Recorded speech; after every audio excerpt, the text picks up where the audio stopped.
Hello, everyone, and welcome to the 3X Value Growth Podcast. My name is Carrie Sauls. I'm a value growth advisor to the mid-market and the author of the bestseller, Multiply Your Business Value in 3 Steps. I'm coming to you today from New Hampshire, and as always, I start with a piece of trivia about the state of New Hampshire.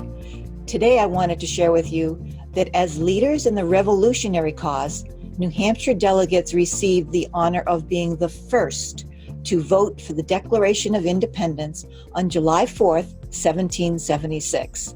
I thought that was cool. Today, I'm joined by Karen Walker. Welcome, Karen. I'm really happy to be here. Thanks for having me, Carrie. Oh, it's a privilege to have you here, Karen. Thank you so much for joining us. For those of you who don't know Karen, let me give you a bit of her background. Karen Walker is a consultant, author, and advisor to CEOs and senior leaders. She helps clients grow their companies with successful outcomes that include IPOs, acquisitions, market share increases, and significant leadership development. Her clients include Inc. 500 startups and Fortune 500 firms. Her work helps senior leaders create internal strategies that support their organization's external growth. She's the author of the recently published book, No Dumbing Down, a no-nonsense guide for CEOs on organization growth. Welcome again, Karen. I'm happy again to be here, Carrie. Thanks. I'm excited to have you talk more about answering our 7-question interview on the topic of no dumbing down. This is great for our audience. Thank you so much. Oh, you're very welcome. And nice to hear someone from New Hampshire. I recently sold a house in Vermont, where I lived for many years, and it's a beautiful, beautiful part of the world. That reminds me, where are you calling in from?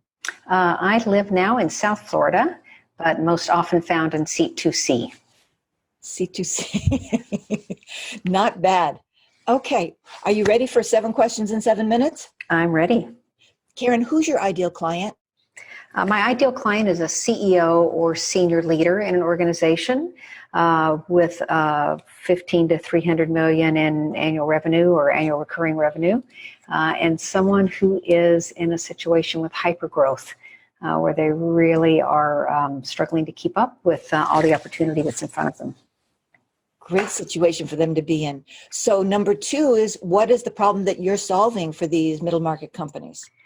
So as they struggle to keep up with all the opportunity, I help them align and then execute internal strategies to support that external growth, because too often those things get out of alignment and we get in our own way. That's always, yes, I see that too. My 3rd question is then, what are the typical symptoms of this problem that you actually see owners experiencing or that you hear them talking about? Yeah, many.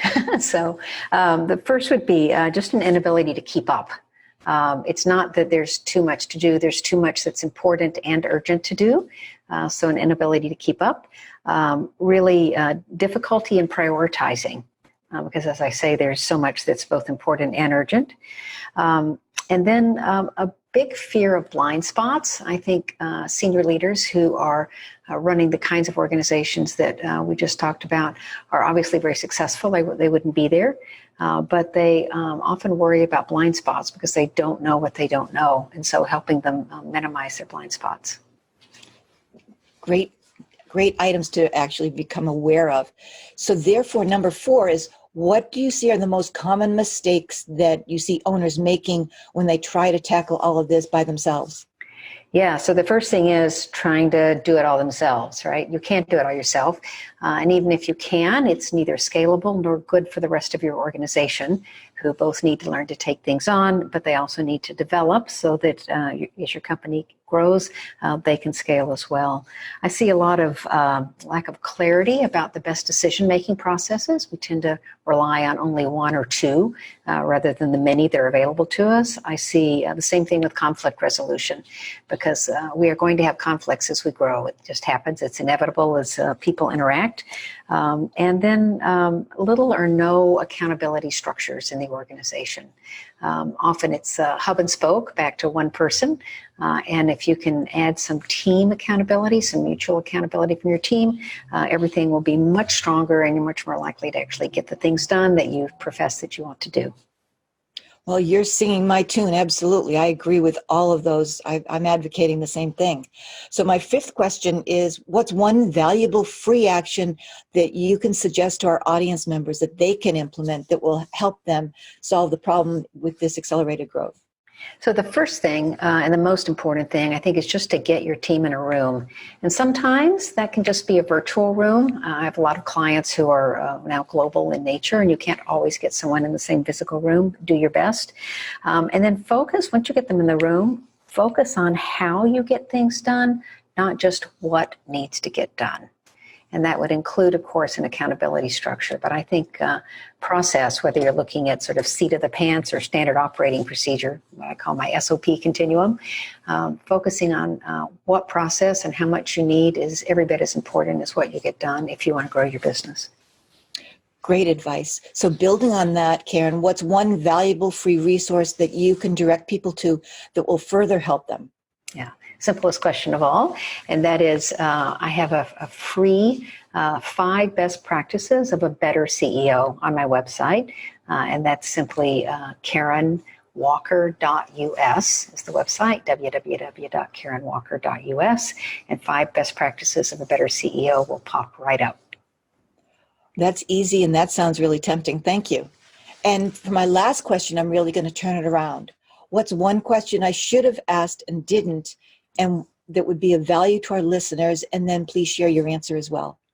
Yeah, so often I'm either asked, or this is something I always ask my clients, is as you look back over your career, what's the best piece of advice that you would give to your younger self or that you wish you'd known?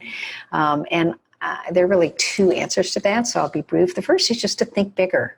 Right. So oftentimes we don't find ways to think outside the box that we built for ourselves, and we don't know what's possible. So finding ways to help yourself think bigger, and then to take action sooner when you know you don't have the right team.